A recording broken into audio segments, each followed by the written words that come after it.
My most loving and reverential pranams at Bhagavan's divine lotus feet. I thank Swami from the bottom of my heart for having given me this opportunity to speak to you all. I pray to Swami to speak through me and to listen through you. Loving Sai Rams, and I wish you a very, very happy UGADI, the Hindu New Year day. As I was trying to find a topic to talk about, Swami presented his discourse on UGADI. What better way to start UGADI by listening to his words, not mine.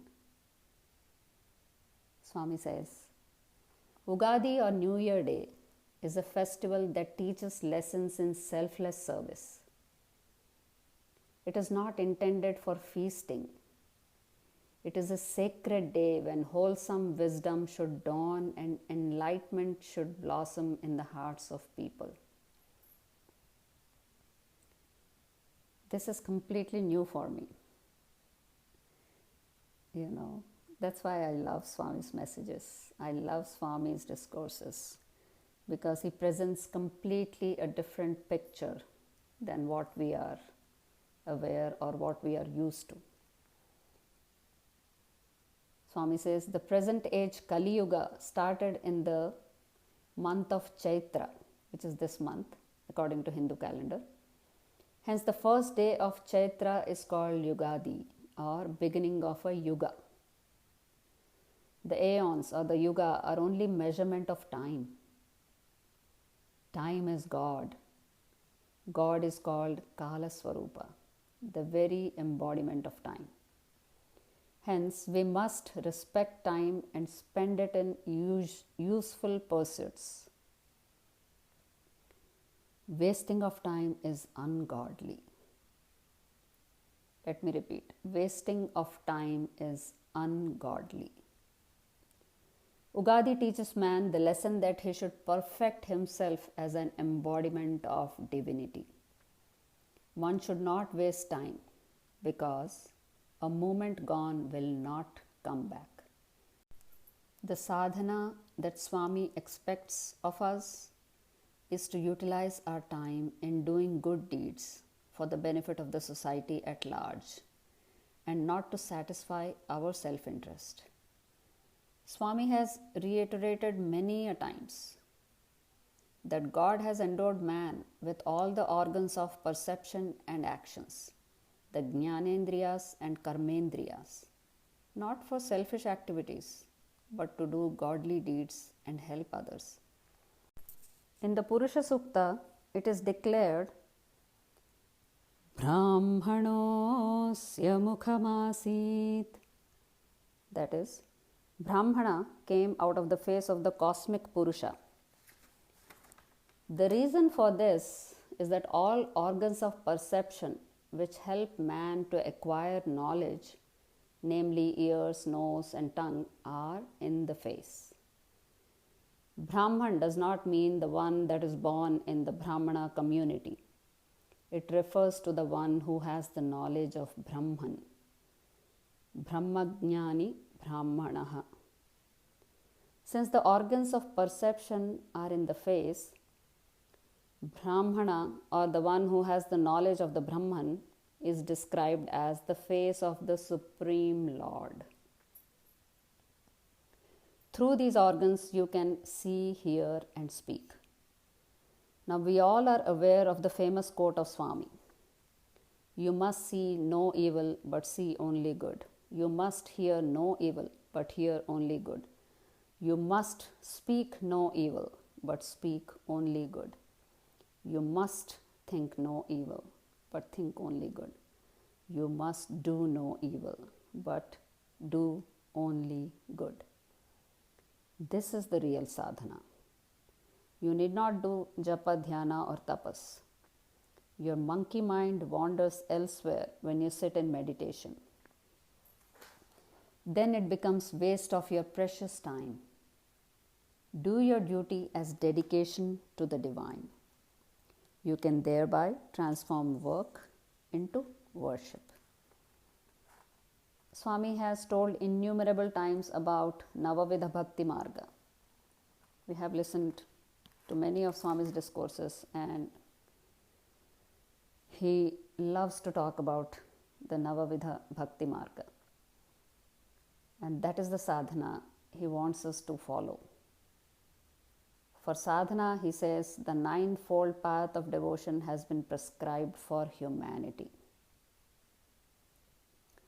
So it is prescribed for humanity. And hence Swami talks about it all the time. Shravanam, hearing God's glory. Kirtanam, singing His glory. Vishnu Nama Smaranam, remembering the Lord's name constantly. Pada Sevanam, serving the lotus feet of the Lord. Archanam, offering worship. Vandanam, prostrating. Dasyam, doing service as a servant to the Lord. Sneham, worshipping as a friend. Atma Nivedanam, total self-surrender. So this is the ninth-fold path of devotion. You must listen to the glory of God being chanted and do service to humanity, chanting His name and singing His glory. You should have the attitude that all are embodiments of God, that the whole universe is a manifestation of God. This is symbolized by bringing both your palms together and offering namaskaram. All the 10 fingers represent the 10 indriyas, or the sense organs. Namaskaram also implies that nothing is mine. The limbs are intended for service to others only. Dasyam means that you should render service to humanity considering the persons whom you serve as masters. Sneham means friendship. It is not the type of friendship that we generally cultivate by saying hello. You must keep the heart hollow so that it will be filled only by divine thoughts. All human relations are related to the body, while the relationship with God is from heart to heart. It alone is unchanging and permanent. You should avoid following the body or the mind, but follow only the conscience. The purpose of life is to help others and not to indulge in pleasures through our senses. Swami says, from dawn to dusk, one is engaged in the acts for maintaining one's bodily comforts. What have we achieved by this? Only mental unrest and physical weariness or illness. Your aim must be to achieve divinity. Tyagaraja, a famous composer and devotee, questions his own mind in a song whether wealth or service to the Lord will give him sukham or comfort, and comes to the conclusion that service to the Lord brings lasting happiness. Service involves tyaga, which is sacrifice. You should sacrifice that which you consider very dear to you. Sacrifice brings about real communion with the divine. Control of mind alone will lead to union with the divine. One should engage in activities beneficial to others and sanctify one's time in service to all. Swami addresses us as embodiments of love because love is God, and hence we should start the day with love, spend the day with love, and end the day with love. Live in love is his primary teaching. Swami says there is no need to fear. It is only a mental creation. Divinity can be realized only if we foster love.